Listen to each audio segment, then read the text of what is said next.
السلام علیکم ورحمۃ اللہ وبرکاتہ۔ جہاں تک آپ نے خواتین کے منتھلی پیریڈ کی غالباً بات کی ہے، تو دو صورتیں ہیں جن میں خواتین کی نمازیں معاف ہیں۔ ایک صورت ہے حیض، جو کہ ماہانہ طور پر عورتوں کو 6-7 دن آتا ہے، ان کی اپنی عادت اور ملک کے مختلف حالات اور موسم کے اعتبار سے کم و بیش ہوا کرتا ہے۔ اور دوسری صورت ہے جب بچہ پیدا ہوتا ہے تو وضع حمل کے بعد بچے کی پیدائش سے لے کر 40 دن تک اجازت اسلام نے دی ہے۔ 40 دن تک اجازت دی گئی ہے، اگر اس سے پہلے پاک اور صاف ہو جاتی ہے تو نماز پڑھے گی، لیکن 40 دن تک خون آ رہا ہے تو صرف 40 دن تک معاف ہے، اس کے بعد پھر پاک صاف ہو جائے گی، غسل کرے گی، نماز پڑھے گی، گرچہ کہ خون آ رہا ہو، کیونکہ وہ خون فساد ہے، اس کو استحاضہ کہا جاتا ہے۔ تو یہ دو صورتیں معروف ہیں جن میں خواتین کو نماز کی ادائیگی نہیں کرنی ہے، اور یہ معاف ہے، پاک ہونے کے بعد ان کو نماز لوٹانا بھی نہیں ہے۔ جبکہ اگر فرض روزے ہیں رمضان وغیرہ کے، تو یہ روزے اگر ان دونوں صورتوں میں چھوٹ جائیں تو ان کو لوٹانا ہے ایک خاتون کو، لیکن نماز معاف ہے۔ اللہ تعالی نے خواتین پر بہت بڑا احسان فرمایا کہ نماز دن میں 5 مرتبہ ہے، 5-6 دن میں کتنی نمازیں ہو جاتی، اللہ تعالی نے اس کو معاف کر دیا۔ روزے کے سلسلے میں اللہ تعالی نے قرآن مجید کے اندر ذکر کیا، فَعِدَّةٌ مِّنْ أَيَّامٍ أُخَرَ، اگر تم بیمار ہو جاؤ یا مسافر ہو تو اپنے روزے کی گنتی جو ہے 29-30 دن کی، اس کو دوسرے ایام میں روزہ رکھ کر مکمل کر لو۔ تب کسی خاتون کو حیض کی وجہ سے، مجبوری کی وجہ سے ایسا ہو جائے کہ اس کا روزہ چھوٹ جائے تو اس کو چاہیے مکمل، اللہ تعالیٰ نے اس کے لیے 11 مہینے رکھے ہیں اب رمضان کے علاوہ، اس میں سردی بھی ہے، گرمی بھی ہے، بارش بھی ہے، جس میں بڑے دن بھی ہیں، چھوٹے دن بھی ہیں، تو اس کو چاہیے چاہے جن دنوں میں وہ چاہے تو روزہ رکھ لے، جب چھوٹے دن ہیں اس ایام میں روزہ رکھ لے جب چاہے، لیکن یہ کہ رمضان کے جو چھٹے ہوئے روزے ہیں ان کو لوٹائے، یہ ضروری ہے۔ اگر ایسا نہیں کرتی ہے تو وہ گنہگار ہوگی، اور رمضان کے اس کے 4-5-6 روزے گویا چھوٹ گئے ہیں تو یہ بہت بڑا کبیرہ گناہ ہوگا اس کے لیے، اس کو چاہیے اس میں غفلت نہ کرے۔ ہاں، تاخیر جائز ہے، جیسا کہ صحیح حدیث سے یہ بات ثابت ہے کہ حضرت عائشہ صدیقہ رضی اللہ تعالی عنہا فرماتی ہیں کہ میرے ایام حیض کی وجہ سے رمضان کے روزے چھٹے رہتے تھے اور مجھے موقع ہی نہیں ملتا تھا، حتیٰ کہ میں شعبان میں اس کی قضا کرتی تھی، یعنی گویا رمضان کے روزے جو چھٹے ہیں تو شعبان یعنی اگلے سال کا جو شعبان آیا ہے اس میں، چونکہ شعبان کے مہینے میں اللہ کے رسول بہت زیادہ روزے رکھا کرتے تھے، حضرت عائشہ صدیقہ رضی اللہ تعالی عنہا شعبان کے مہینے میں اپنے پچھلے سال کے قضا روزے رکھ ڈالتی تھی۔ اس میں تاخیر ممکن ہے، لیکن ایک روزے رکھنے خواتین کے لیے بہت ضروری ہے۔ اللہ تعالی ہم تمام کو شریعت مطہرہ پر عمل کرنے کی توفیق دے، اور اس سلسلے میں اللہ تعالی ہم کو کوتاہی سے محفوظ رکھے۔ خواتین امت کو چاہیے کہ وہ خواتین کے مخصوص مسائل پر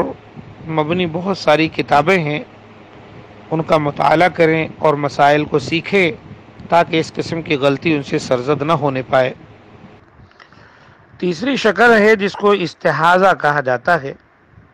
عام طور پر مسائل نہ معلوم ہونے کی وجہ سے خواتین نہیں سمجھ پاتی۔ استحاضہ، جیسا کہ نبی صلی اللہ علیہ وسلم نے فرمایا، شیطان جو ہے ایک رگ پہ چوٹ لگاتا ہے جس کی وجہ سے خون کا اخراج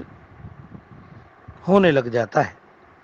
یہ پیریڈ کے علاوہ بھی ہوتا ہے، یعنی جو 6-7 دن کا پیریڈ ہے اس کے بعد بھی یہ جاری رہتا ہے۔ تو ایسی صورت میں اگر کوئی استحاضہ کی مریضہ ہے خاتون، تو پھر وہ خون کی پرواہ نہیں کرے گی، دوائیں کھائے یا کوئی چیز باندھ کر رکھے، پہن کر رکھے۔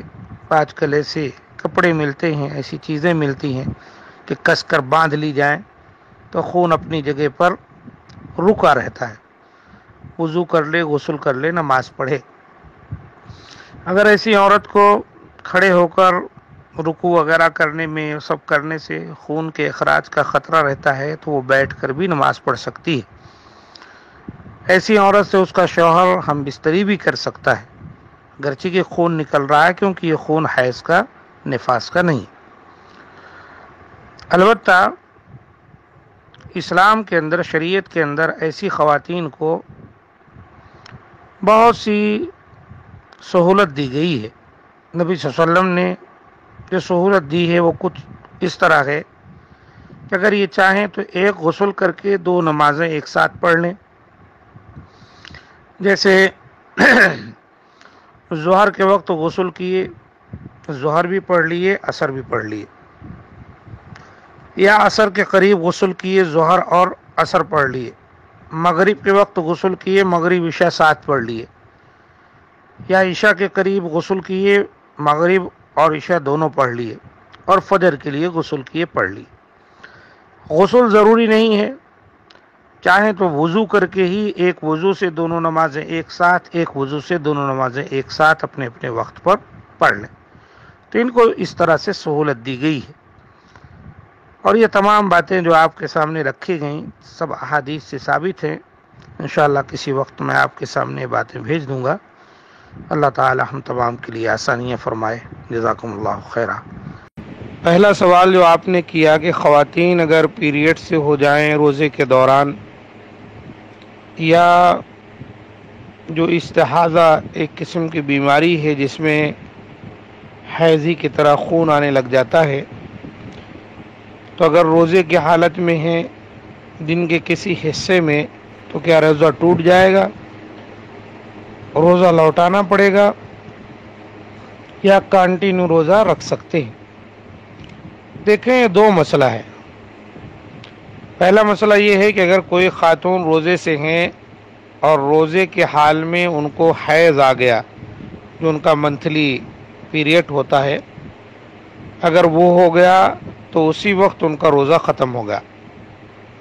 اس دن کا روزہ ان کو لوٹانا پڑے گا، چاہے افطاری سے 2 منٹ پہلے ہی ان کو حیض آ جائے، اس دن کا روزہ ان کا ختم ہو گیا اور یہ روزہ ان کو بعد میں لوٹانا پڑے گا۔ لیکن جہاں تک استحاضہ جو بیماری کا خون ہے، بعض خواتین کو آتا ہے پیریڈ کے علاوہ بھی، اگر کوئی روزے سے ہے اور ویسی حالت میں اس کو استحاضہ بیماری کی وجہ سے خون آیا، تو اس سے اس کا روزہ نہیں ٹوٹے گا، بلکہ اس کو روزہ مکمل کرتے چلے جانا ہے۔